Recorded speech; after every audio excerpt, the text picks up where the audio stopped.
New Thought Media Network. We are a global broadcast network of positive music, media, and entertainment, inspiring humanity's evolution along the journey of enlightenment and creating a world of love, peace, empowerment, and prosperity for all. New Thought Media Network. Positively inspiring.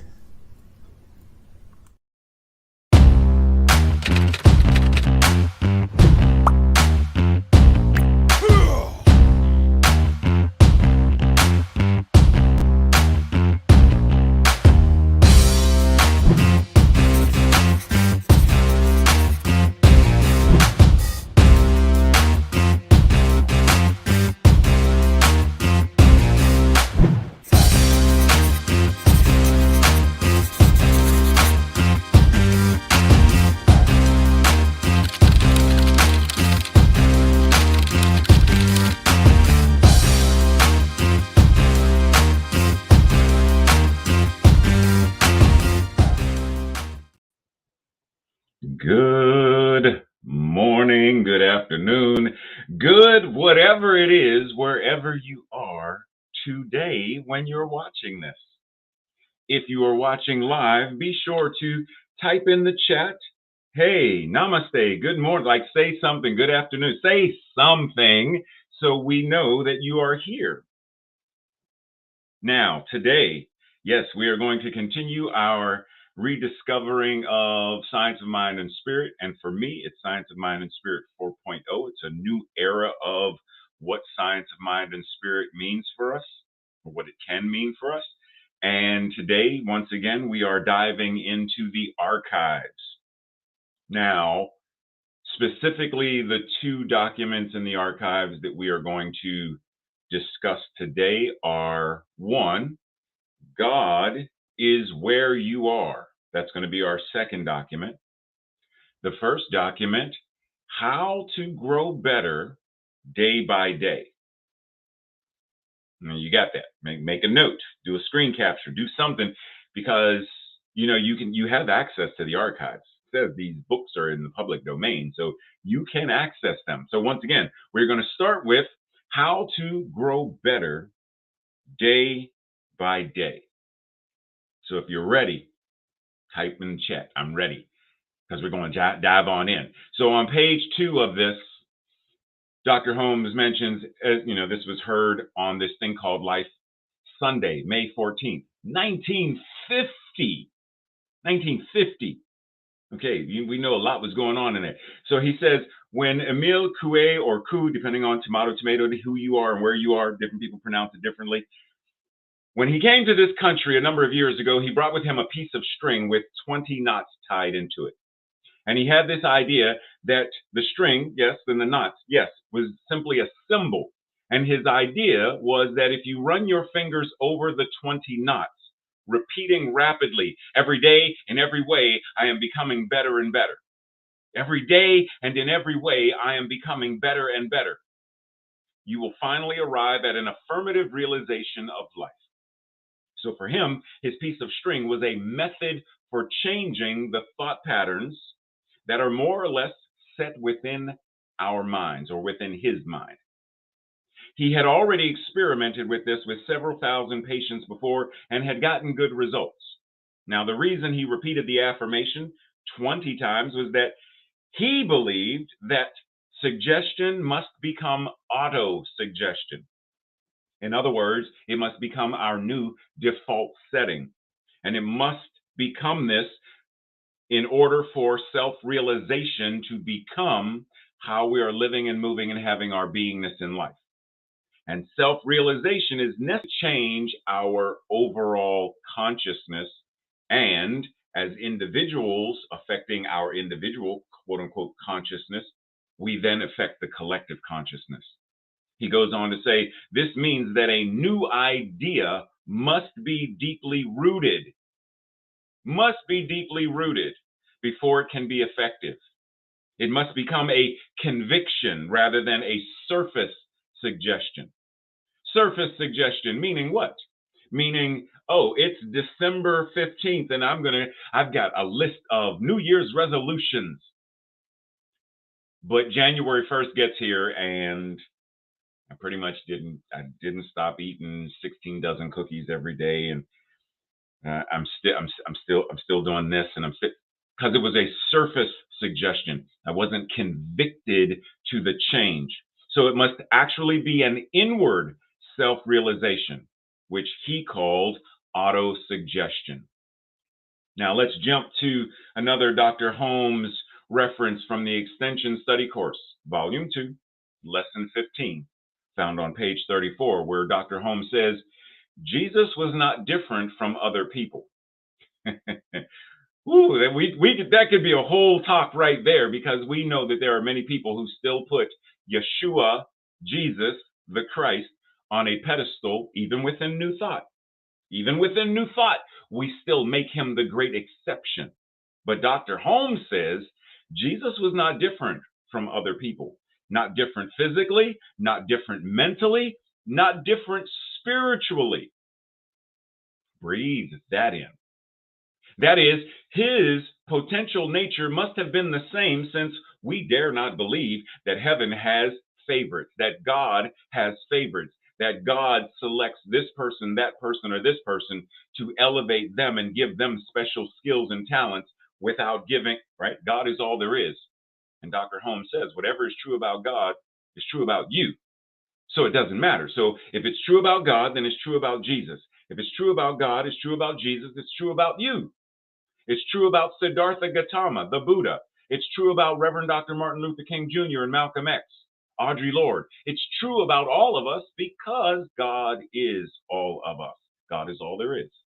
So he goes on to say, but Jesus understood the immediate availability of good, or God, as Emma Curtis Hopkins would say, my good is my God.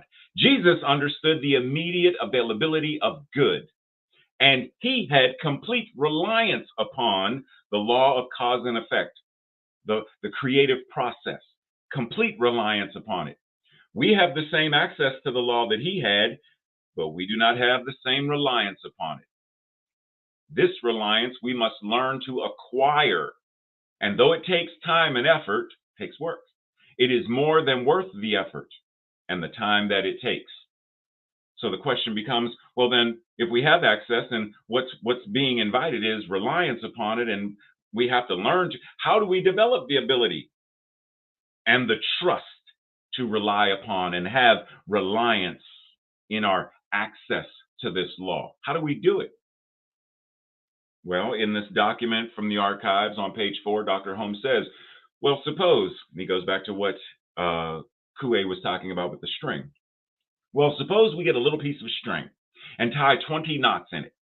Only instead of a string, let's imagine that we have an idea that we are willing to remind ourselves every hour in a day, a sort of rosary of faith. For me, a rosary of life-affirming faith. And suppose here's the kicker, suppose we actually use it.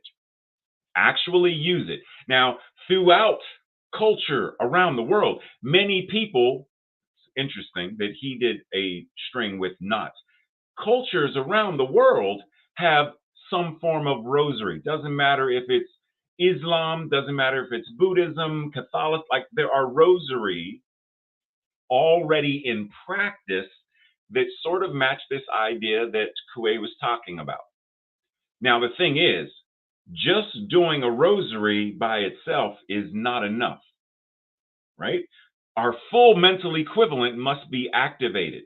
So yes, if I'm doing a rosary, if I'm doing the mala beads, if I'm doing the knot on the string, then I'm reciting some mantra, each day, moment by moment, I am getting better and better. Each moment, better and better. Like whatever it is that I'm saying, I'm thinking it. I can't say it if I'm not thinking it. So my thoughts, my words, and there's a part of action because I am moving the beads.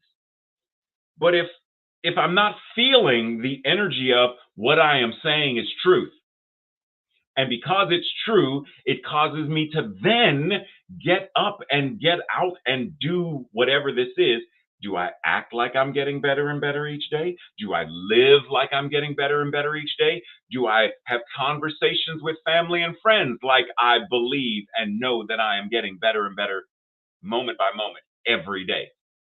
Because if I'm just sitting here moment by moment every day, I'm getting better and better. As soon as I put the knots down, as soon as I put the rosary down, I go back into, oh, woe is me. Oh, what a world, what a world. Who would thought a good little girl like you could destroy? Like if I go into the whole, oh, then what am I actually aligned with? What is my mental equivalent actually? So it's got to be, don't just do the practice as, okay, simply saying this and simply moving the knot. Like he said, imagine that we have an idea and then you put that idea into practice. So practice. I'm sure many of us have heard of, there's a classic movie, The Gospel of Mr. Miyagi, better known as The Karate Kid. And in The Karate Kid, Mr. Miyagi is teaching Daniel karate. And in the beginning, Daniel doesn't realize that he's learning karate because Mr. Miyagi is teaching him wax on, wax off. Right hand, circle out. Left hand, circle out. Daniel got that, and he does all the cars. Then he moves on to paint the fence. Up, down. So there are the thick slats with the right hand, thin slats, left hand, right? Up, down, up, down. Then he goes on to sand the floor. So wax on was a circle out. Sand the floor is a circle in. Sand the floor. Sand the floor. Then he gets to paint the house. So instead of going up and down, now it's side, side, side, side. And I mention this because this is the practice. Because at the end of this, Daniel then says, man, all you got me doing is doing work around your house. And Mr. Miyagi is like, no, wax on, wax off. And then Daniel realizes these are actually blocks. What in the... But it has to move from just the words. It has to move from just a surface idea. Your life is your message. And your story is adding something to the world. The question is, what is it adding to the world? Now, I specifically mention this and show these pictures because it is important for us to realize, because one of the things I noticed that we do, we compartmentalize who we are and how we show up. We have this idea that spiritual practice is done in this place or this place only, versus understanding that because God is all there is, wherever you are is hallowed ground. So that means you are at work in your particular cubicle. That can be your temple when you have the realization that how you do anything is how you do everything. When you bring the presence of God where you are, consciously, God is in the house. Now, God is in the house anyway, but our practice is to consciously align, just like breath. Right now, we're breathing, but in the practice, we can consciously focus on our breath. There's another version of The Karate Kid where Jackie Chan stars as Mr. Han, and he says, Kung Fu lives in everything we do, Xiaodrui. It lives in how we put on a jacket, how we take off the jacket. It lives in how we treat people. Everything is Kung Fu. Well, we could swap out Kung Fu for God. God lives in everything we do. God lives in how we put on a jacket, how we take off a jacket, how we drive to work, how we commute on the bus. God is in everything. There's a samurai maxim that says, the person who has attained mastery of an art reveals it in their every action. The person who has attained mastery of science of mind and spirit, therefore, also must reveal it in their every action. So when Dr. Holmes says on page 2 also, in working this out, Coué discovered that when the will and the imagination are in conflict, it is the imagination and not the will that wins. Why? Because the imagination is a thing of feeling. That's what fuels the action. while the will is a thing of intellect. This is one of the reasons why Dr. Holmes said later on in life, if there was such a thing as having a regret, I regret that I taught too much law and not enough love. Not enough about the fuel behind the law, the fuel that feeds the law and moves us into conscious, active cause and effect. Not that there is anything wrong with the will, he says, because in a certain sense, one would use their will to stimulate their imagination, but it is the imagination that is the real creative factor within us. So imagination, image. What is the image that you have in your mind? What images do you have of peace? What images do you have of happiness, of health, of equity, of justice, of being of service, a beneficial presence to the world? What are the images that you have? Because your image of peace, of equity, of justice is your vision. And when you think about it, what is it that you are seeing in your mind's eye? Because what you see is what you get. In other words, as Proverbs says, when there is no vision, the people perish. But that individual that keeps the law, now they weren't specifically talking, as Dr. Holmes would be, the law, well, maybe they were. But happy is he that keeps. Happy are they that keep, that follow with conviction, that follow and practice, that walk the walk of the law. That individual is happy because they are consciously aligned. They are fueled by the imagination. They are fueled by their vision, and it informs their mission and their purpose and their values, and they show up in active, conscious participation with this thing called life. Now, I love the fact that Neville Goddard goes into imagination and faith are the secrets of creation.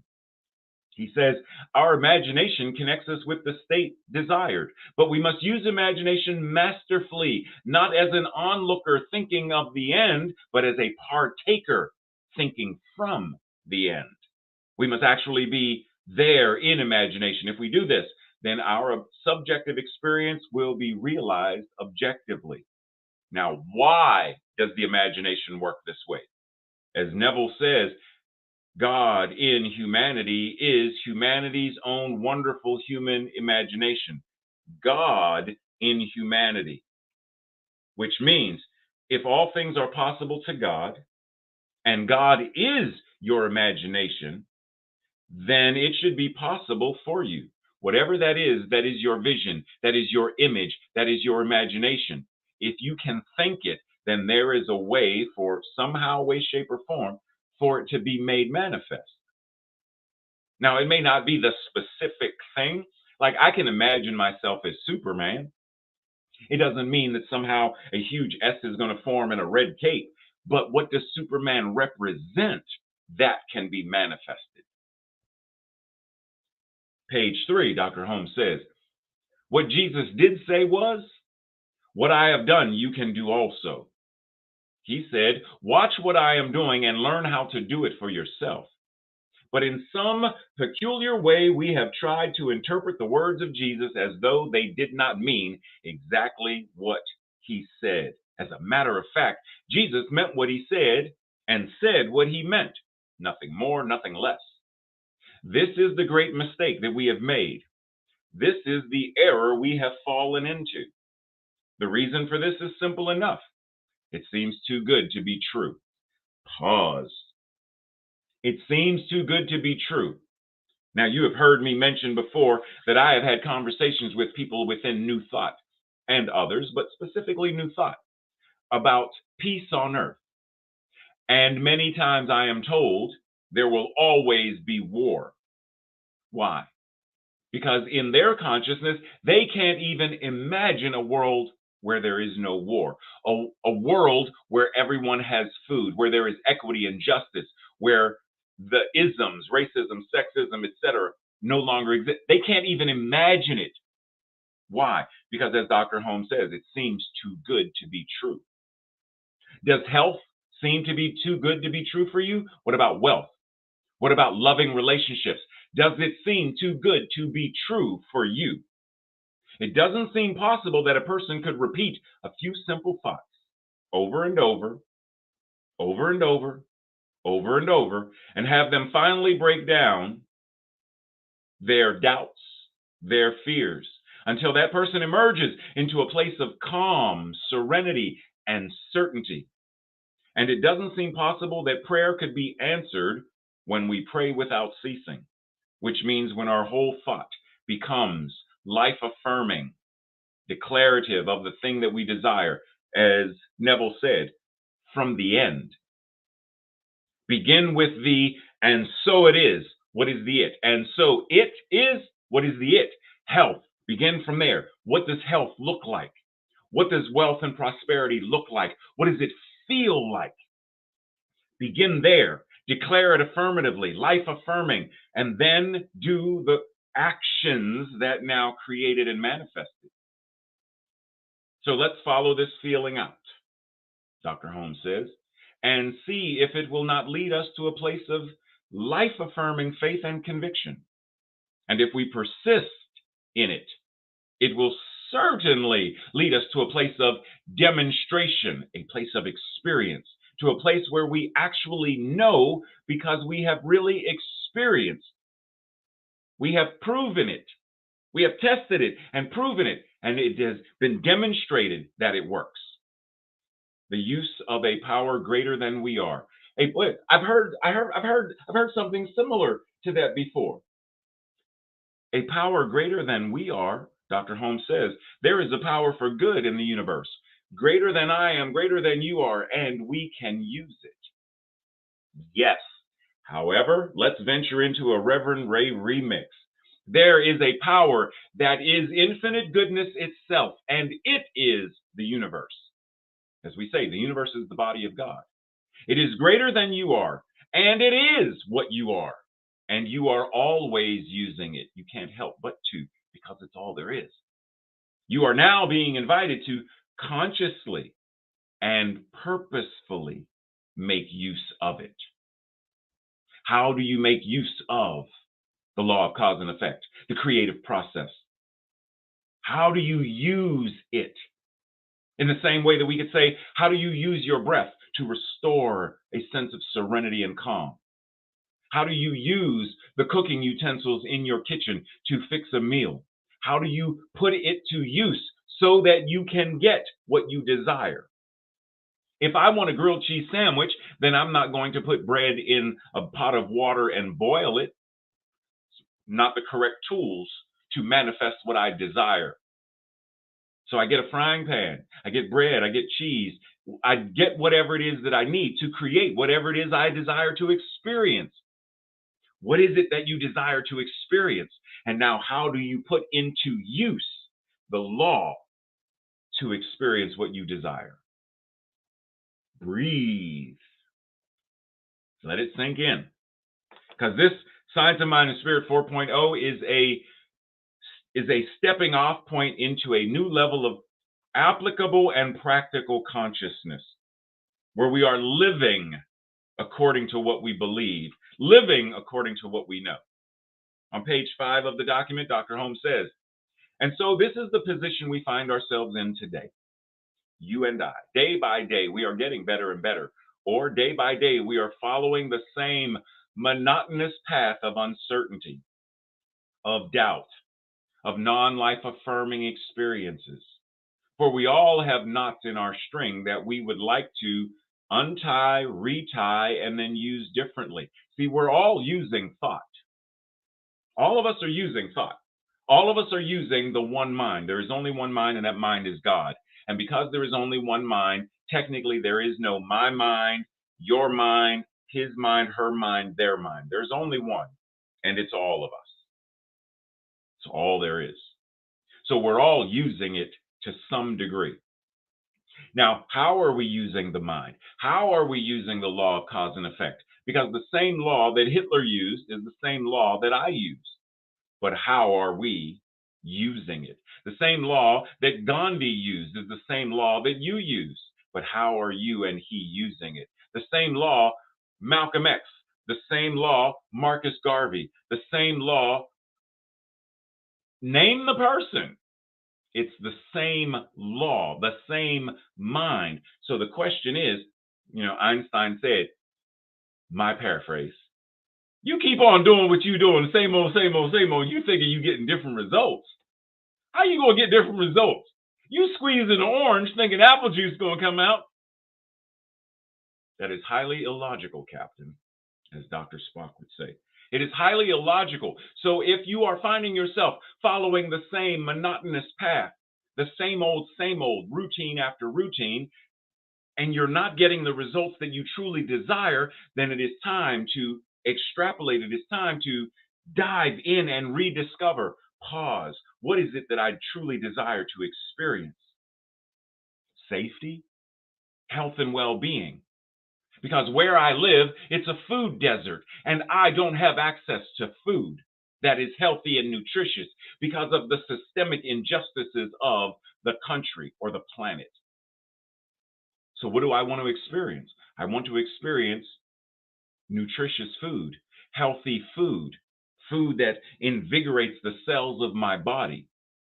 Then what is my invitation? How do I? First, I have to have the thought about it.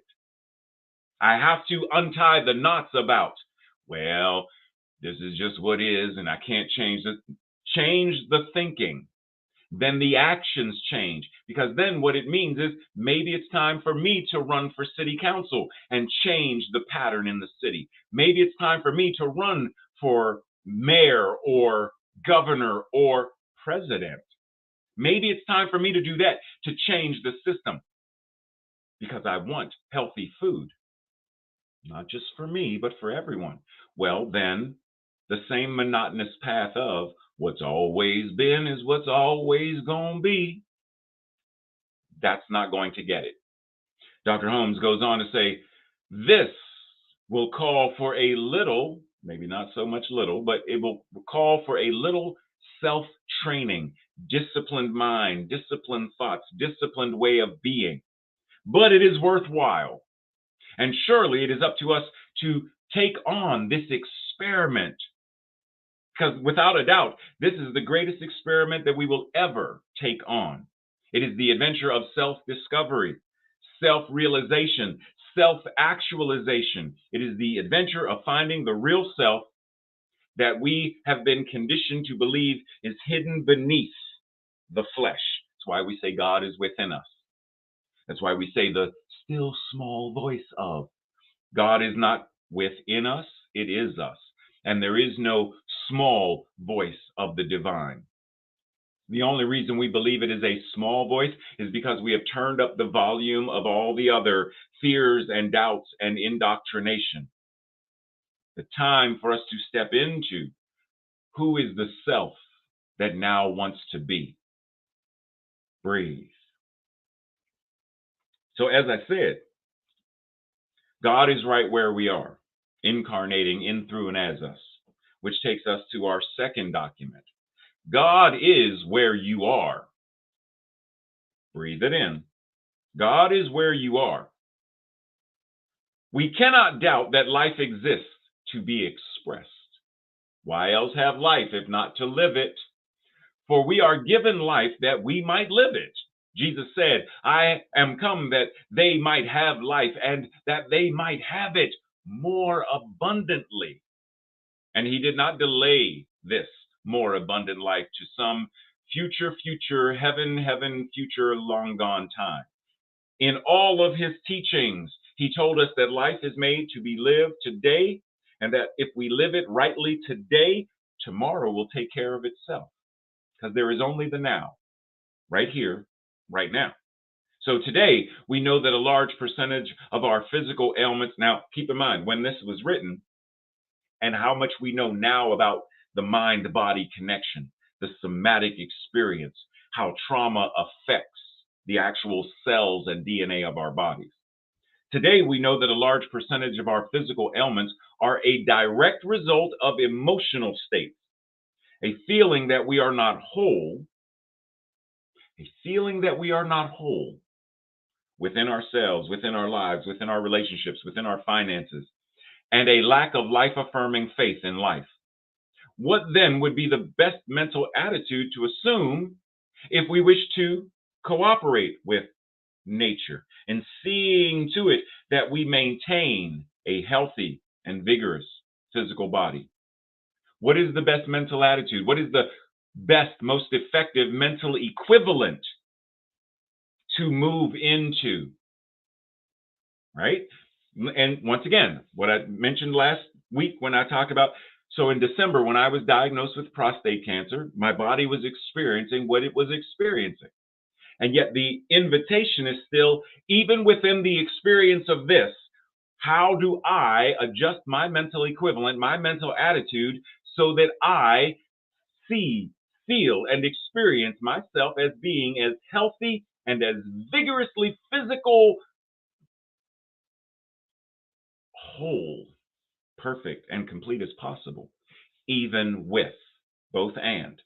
Because, see, when the consciousness is there, now it may not change the experience, right? It may not change, quote unquote, it may not change the actual prostate cancer, but it changes how my body heals everything else, regardless of the prostate cancer. Which means when I decided in April to go ahead and have the surgery, my mental equivalent, my mental attitude affected how my body adjusted and recovered through the process, how I adjusted during the surgery.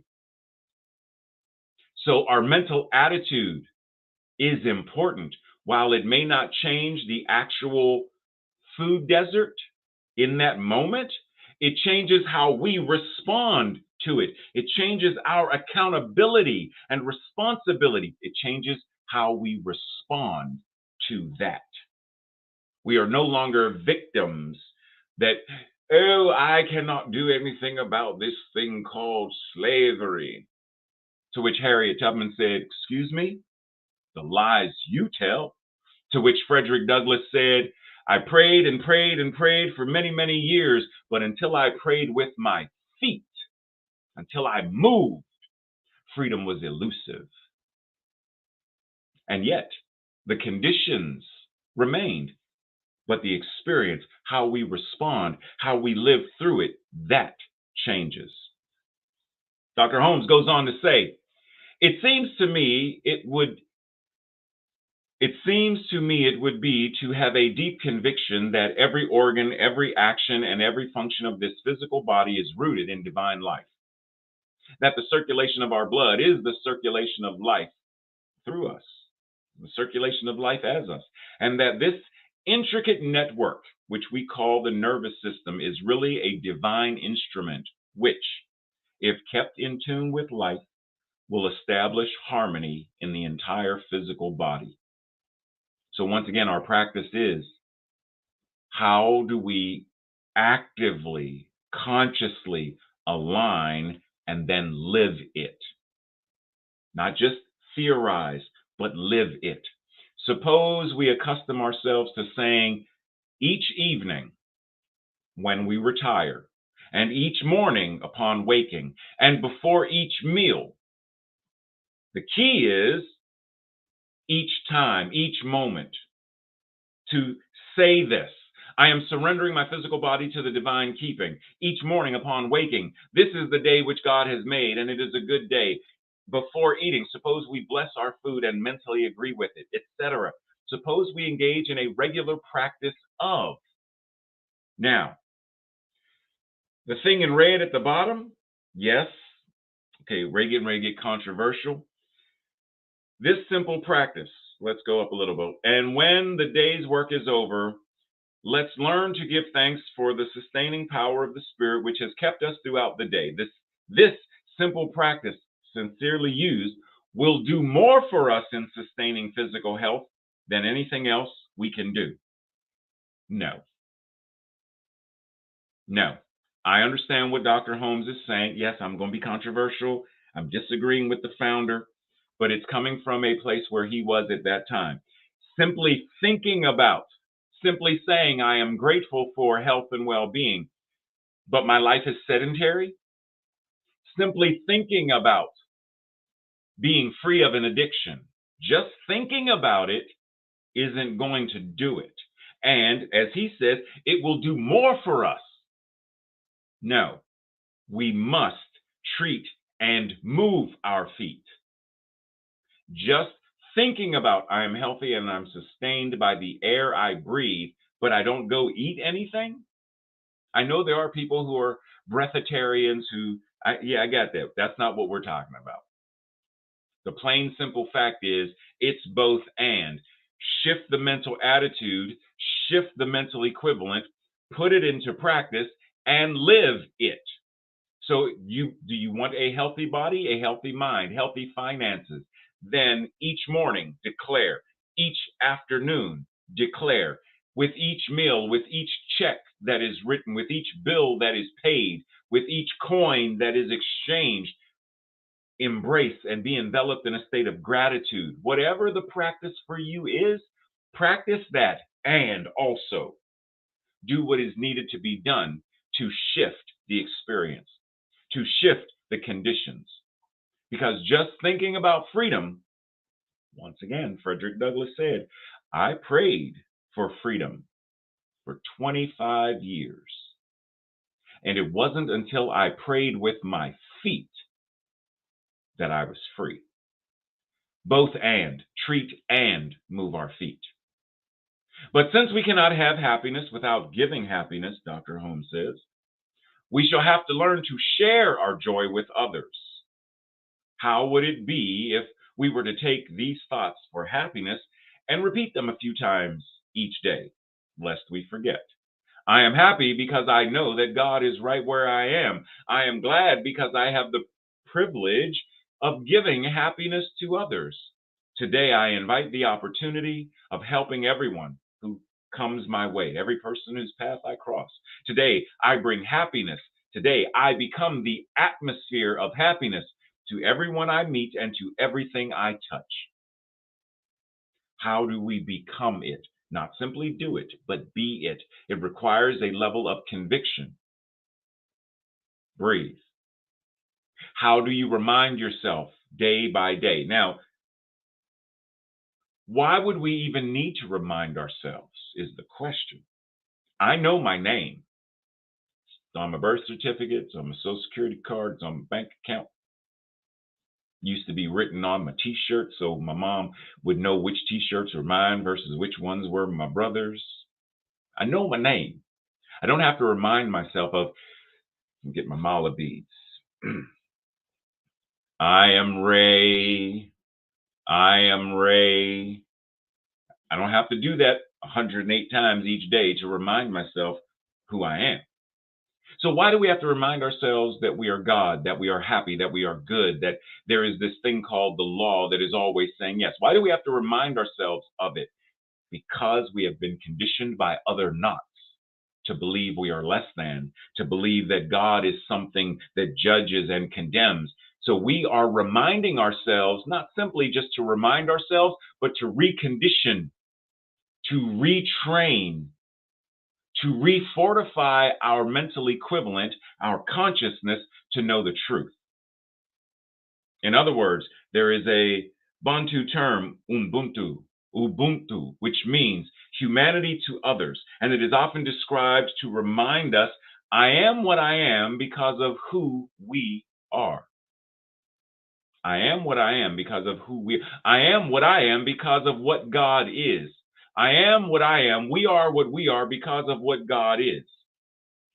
And as Fannie Lou Hamer reminds us, nobody's free until all of us are free. This is why we share the happiness. This is why we walk the walk and share the good with others. This is why we actively participate in equity and justice and sacred activism, because none of us are free until everyone is free. There is only one God, one power, one presence. And if someone in any part of the experience is suffering, then suffering is being experienced in the body of God. If I tie a string around my pinky finger and cut off the circulation, it would be ludicrous to think that that is not going to affect the thumb on my left hand. Finger here on the right, thumb here on the left, but it's connected to one body. Fannie also goes on to say, when I liberate myself, I liberate others. The truth that we know about ourselves becomes the truth that we live, that then we can't help but to show up in the world, and it liberates others. So the question becomes, how many science folks are out there? How many chemists? Anybody know what this is the chemical compound for? Dun, dun, dun, dun, dun. No? I know some of you do. You're playing shy, I know. So I will tell you. It's penicillin. And penicillin is an antibiotic, and it's used to treat infections caused by bacteria. Now, what does that have to do with science of mind and spirit and our conversation today? Very simply, what is the spiritual antibiotic that we are using to address the bacterial infections of systemic racism, sexism, homomisia, transmisia, Islamomisia, toxic capitalism, etc.? Because all of these stem from a consciousness of colonization. What is the spiritual antibiotic that we are applying to the body of God to restore health and well-being to all? Freedom to all. Healthy, nutritious food to all. Clean, drinkable water to all. Sanctuary to all. How do we show up to bring this spiritual medicine, spiritual prescription to the world? Simply sequestering our way, ourselves off into our siloed centers, that rugged individualism, that science of mind and spirit 1.0, maybe 2.0, that is not the practice of science of mind and spirit 4.0. 4.0 is I am a beneficial presence to the world. And I show up. How I do anything is how I do everything. What is my wax on, wax off? What is my practice to not only liberate myself of these thoughts of I don't deserve, I am not worthy, clearly I cannot be God, I can't do anything right, I am such a klutz, how do I treat this infection of my mind so that I am now able to go out? And when I recognize, see, it's one thing when COVID was everything and everywhere, those who experienced COVID were then able to counsel or speak to others about what the experience was like, what to expect, how to move through it in the most life-affirming and healthy way. But when we don't know, we simply sit in it.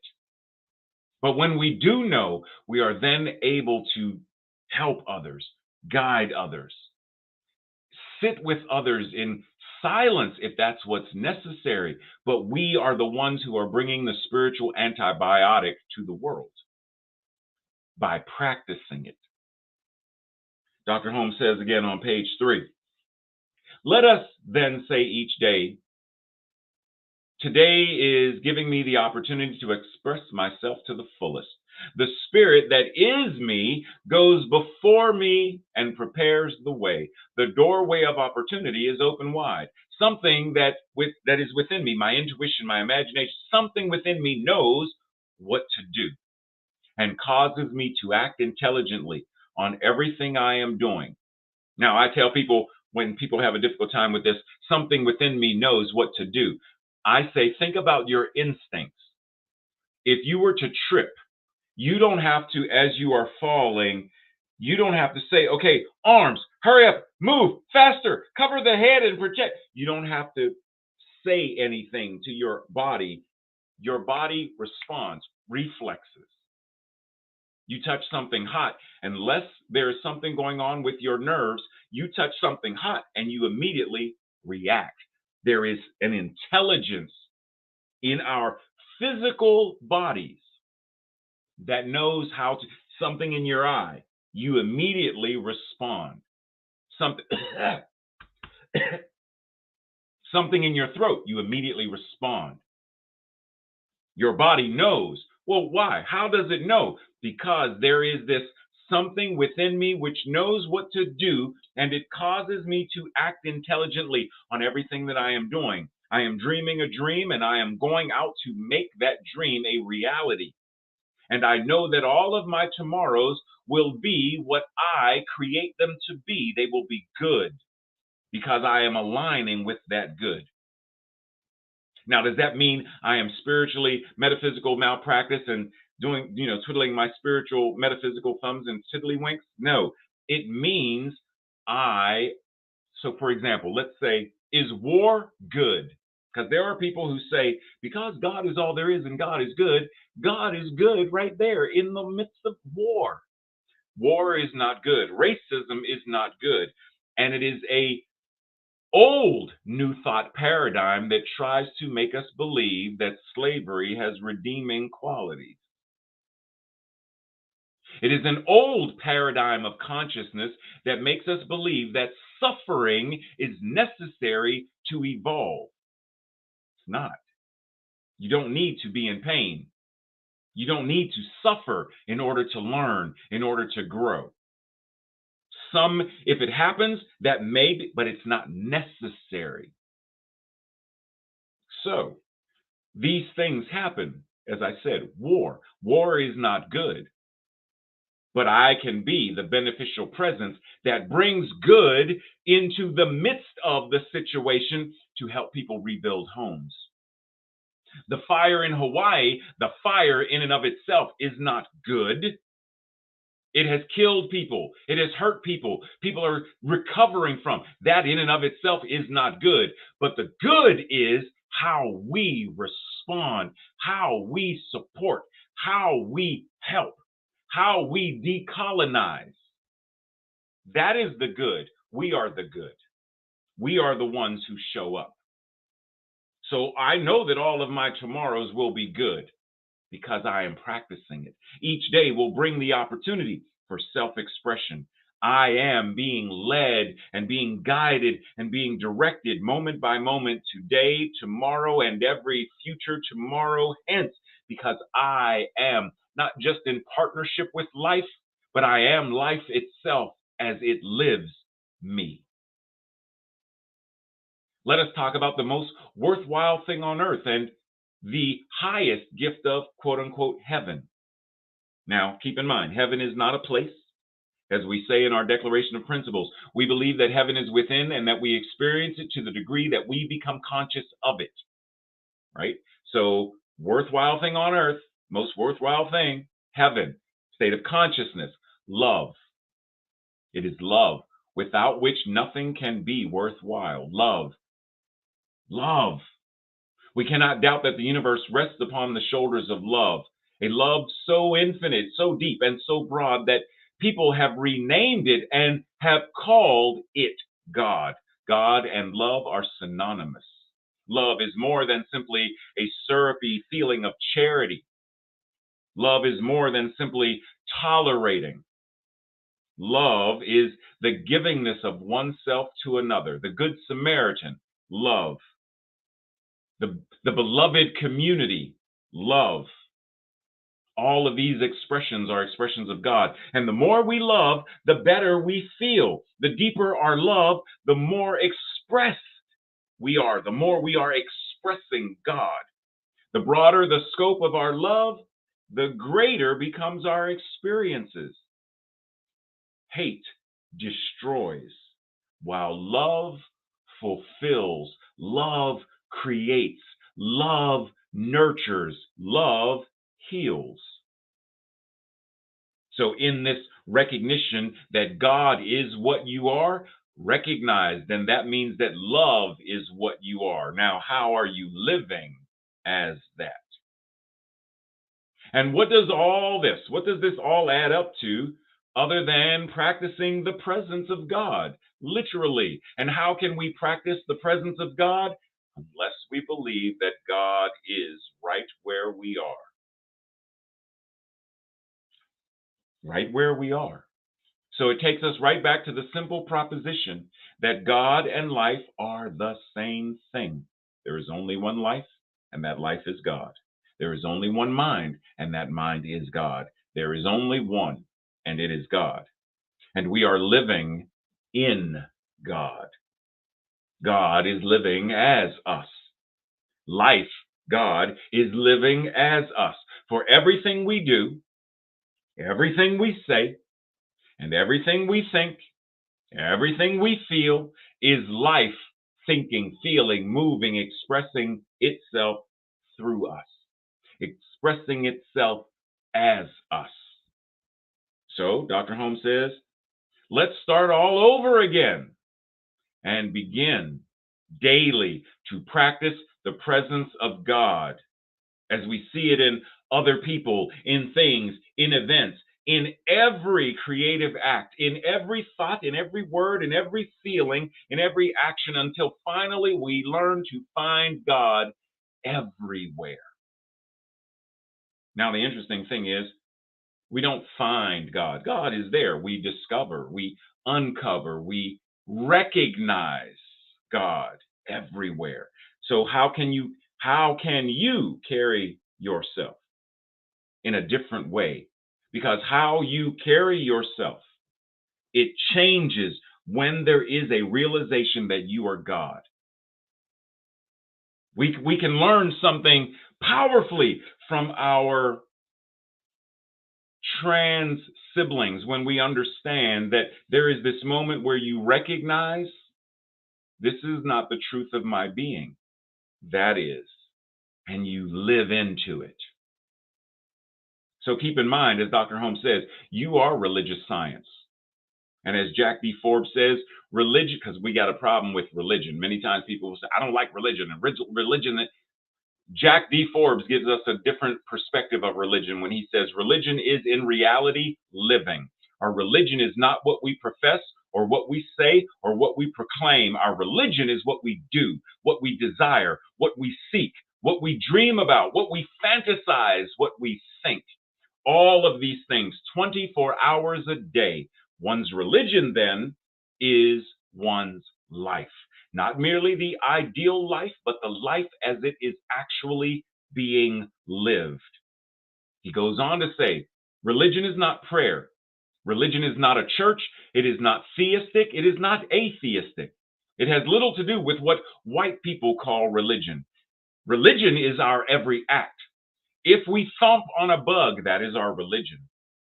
If we experiment on living animals, that is our religion. If we cheat at cards, that is our religion. If we dream of being famous, that is our religion. If we gossip maliciously, that is our religion. If we are rude and aggressive, that is our religion. All that we do, all that we are, is our religion. As religion, and keep in mind, what did Dr. Holmes say on that document before, at the very beginning? You are religious science. You are. Now, question is, how are you living this?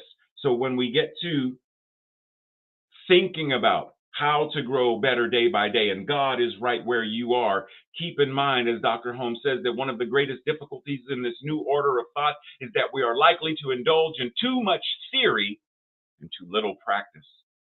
So how do you practice it? Recognize that you are already practicing it. But the question becomes, are you doing it consciously? Are you doing it consciously? Breathe. Because we're getting ready to close out, but I want us to remember that the beloved community is a world that works for all. They are synonymous, and the time to build it is now. As Dr. Holmes says, you find me 1,000 people in the world who know what religious science is, and they use it, and they live it, and we shall see the world change. Breathe. Now, before we close out, I want to let you know that there is a house concert coming up very soon with the amazing and the beautiful and the powerful Jesse Powers. So stay tuned for this brief commercial advertisement. I was made in the image. I was made in the image of love. I was made in the image. I was made in the image of love. Here and now I can see I was made beautifully. I was made in the image. I was made in the image of love.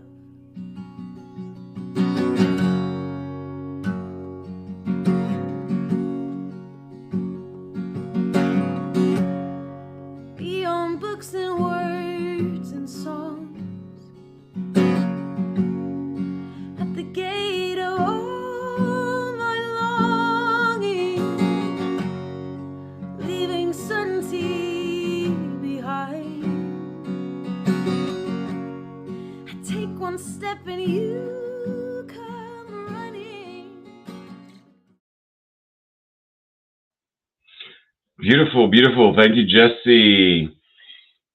So we breathe, and I invite you all to remember to like, follow, share all New Thought Media Network information. Join us next week for another thought provoking, life enriching opportunity to engage and interact with the science of mind and spirit. Your facilitator will be to be announced, but trust and believe it will be a powerful, powerful presenter. So I was going to close out with a prayer, but I'm not. I am going to invite each of us to be today's prayer. Be it. As Yeshua said, when you pray, pray as though you already have the thing for which you are praying about.